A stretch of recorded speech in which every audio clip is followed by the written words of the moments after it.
चलिए दोस्तों, आज हम आपको बताने वाले हैं अयोध्या के पूरा रहस्य के बारे में। एल क्यों निकाला गिद्धों का झुंड और भालू का झुंड, एल और उसके बाद नागों का झुंड और पुस्तक विमान के बारे में। एल तो वीडियो के लास्ट तक बन रहे। चलिए तो हम पहले शुरू करते हैं। एल तो आप कृपया नए हो तो चैनल को सब्सक्राइब करें और आप वीडियो अच्छा लगे तो लाइक करें और कमेंट करें। चलिए वीडियो शुरू करते हैं। क्या हुआ जब अचानक अयोध्या पहुँच सैकड़ों नागों का झुंड। इनका संबंध नागलोक से बताया जा रहा है। आखिर राम मंदिर प्राण प्रतिष्ठा से पहले अचानक इतने सारे चमत्कार क्यों हो रहे हैं। सबसे पहले गिद्धों का झुंड राम मंदिर के आसपास दिखाई दिया, जिसे जटायु के वंशज कहा जा रहा है। लोग इनकी पूजा कर रहे हैं। इसके बाद कुछ भालू अयोध्या में अचानक से देखे गए, जो कि जामबंद का प्रतीक है। लेकिन अब एक ऐसा चमत्कार देखने को मिल रहा है जो अयोध्या के और पूरे देश के सभी लोग खुश हो रहे हैं। आज के आर्टिकल में बहुत बड़े रहस्य से पर्दा उठने वाला है।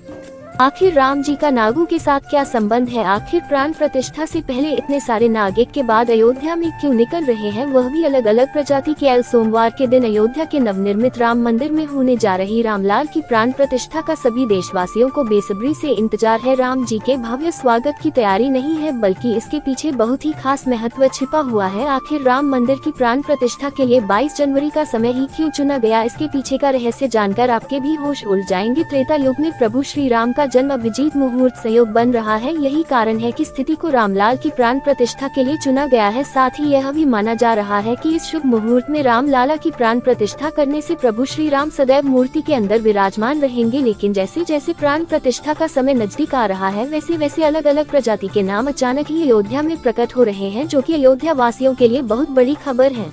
लेकिन गिद्धों का और भालू का संबंध तो प्रभु श्री राम से बताया जाता है। उन्होंने रामायण में उनकी सहायता भी की थी। लेकिन इन नागों का श्री राम के साथ क्या संबंध है, आप सभी को इस आर्टिकल में बताने वाले हैं। में पर्दा उठने वाला है। चौंकाने वाली यह है कि इनमें दो प्रजाति के नाग अलग अलग क्षेत्र में बार बार निकल रहे हैं, जिनका संबंध वस्तु की और तक्षक नाग के साथ जोड़ा जा रहा है। ऐसा कहा जाता है प्रभु श्री राम के भाई लक्ष्मण साक्षात अनंत शेषनाग का रूप है, और वस्तु की नाग, तक्षक नाग आधा और शेषनाग तीनों ही आपस में भाई है, निवास करते हैं और शेष नागनाथ बैकुंठ में भगवान विष्णु की सेवा करते हैं। तो अंदाज लगाया जा रहा है कि जब प्रभु श्री राम अपने भाई लक्ष्मण और माता सीता के साथ अयोध्या धाम पहुंच रहे हैं, विमान कुबेर देव को भेंट की गई थी, जिसे रावण ने छीन लिया था।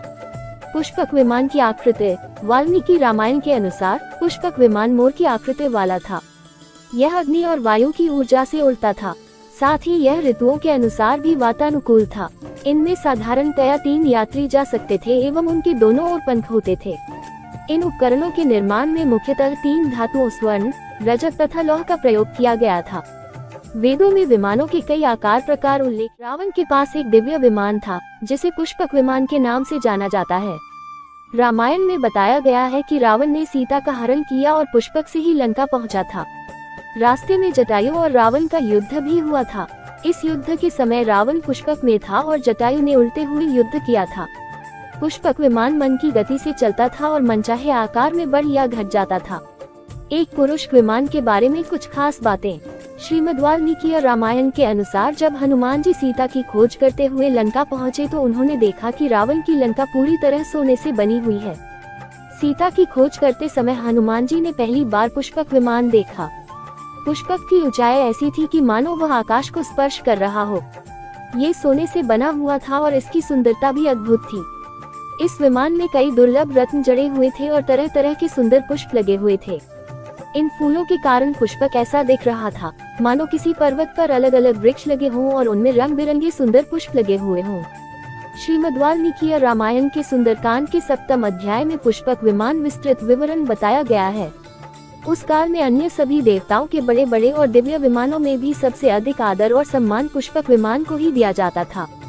इस विमान में तरह तरह के रत्नों से कई प्रकार के पक्षी और अलग अलग प्रजातियों के सर्प बने हुए थे। पुष्पक में अच्छी प्रजाति के घोड़े भी बनाए गए थे। इस विमान का निर्माण विश्वकर्मा ने किया था। विश्वकर्मा देवताओं के शिल्पकार हैं। पुष्पक को प्राचीन समय का सर्वश्रेष्ठ विमान माना जाता है। पुष्पक में कई ऐसी विशेषताएं थीं जो अन्य किसी देवता के विमान नहीं थीं। पुष्पक बहुत ही दिव्य और चमत्कारी था। ऐसा माना जाता है कि पुष्पक मन की गति से चलता था, यानी रावण किसी स्थान के विषय में सिर्फ सोचता था और उतने ही समय में पुष्पक उस स्थान पर पहुंचा देता था। यह विमान रावण की इच्छा के अनुसार बहुत बड़ा भी हो सकता था और छोटा भी। इस कारण पुष्पक से रावण पूरी सेना के साथ एक स्थान से दूसरे स्थान तक आना जाना कर सकता था। श्रीमद् वाल्मीकि रामायण के अनुसार पुष्पक में ऐसी थी दिव्य शक्तियाँ। श्रीमद् वाल्मीकि रामायण में पुष्पक विमान के लिए लिखा है कि मन समाधायतु शीघ्रमामिन दुरासदम मारुतुल्यमामिनम महात्मना पुण्यकृता महतदिना यशस्विनामग्र्यमुदामिवाल्यम। इस श्लोक का अर्थ यह है कि पुष्पक अपने स्वामी के मन का अनुसरण करते हुए मन की गति से ही चलता था। अपने स्वामी के अतिरिक्त दूसरों के लिए वह बहुत ही दुर्लभ था और वायु के समान वेग पूर्वक आगे बढ़ने वाला था। ऐसा माना जाता है कि पुष्पक बड़े बड़े तपस्वियों और महान आत्माओं को ही प्राप्त हो सकता था। पुष्पक विमान हिंदू पौराणिक महाकाव्य रामायण में वर्णित वायु वाहन था। इसमें लंका का राजा रावण आवागमन किया करता था। इसी विमान का उल्लेख सीता हरण प्रकरण में भी मिलता है। रामायण के अनुसार राम रावण युद्ध के बाद श्री राम, सीता, लक्ष्मण तथा लंका के नवघोषित राजा विभीषण तथा अन्य बहुत लोगों सहित लंका से अयोध्या आए थे। यह विमान मूलतः धन के देवता कुबेर के पास हुआ करता था, किंतु रावण ने अपने इस बड़े भाई कुबेर से बलपूर्वक उसकी नगरी सुवर्ण मंडित लंकापुरी तथा इसे छीन लिया था। अन्य ग्रंथों में उल्लेख अनुसार पुष्पक विमान का प्रारूप एवं निर्माण विधि अंगिरा ऋषि द्वारा, एवं इसका निर्माण एवं साज सज्जा देव शिल्पी विश्वकर्मा द्वारा की गई थी। भारत के प्राचीन हिंदू ग्रंथों में लगभग 10,000 वर्ष पूर्व विमानों एवं युद्धों में तथा उनके प्रयोग का विस्तृत वर्णन दिया है। इसमें बहुतायत में रावण के पुष्पक विमान का उल्लेख मिलता है। इसके अलावा अन्य सैनिक क्षमताओं वाले विमानों, उनके प्रयोग, विमानों के आपस में भिड़ंत, अदृश्य होना और पीछा करना, ऐसा उल्लेख मिलता है। यहाँ प्राचीन विमानों की मुख्यतः 2 श्रेणियां बताई गई है। प्रथम मानव निर्मित विमान, जो आधुनिक विमानों की भांति ही पंखों के सहायता से उड़ान भरते थे, एवं द्वितीय आश्चर्यजनक विमान, जो मानव द्वारा निर्मित नहीं थे किंतु उनका आकार प्रकार आधुनिक उड़न तश्तरियों के अनुरूप हुआ करता था। 3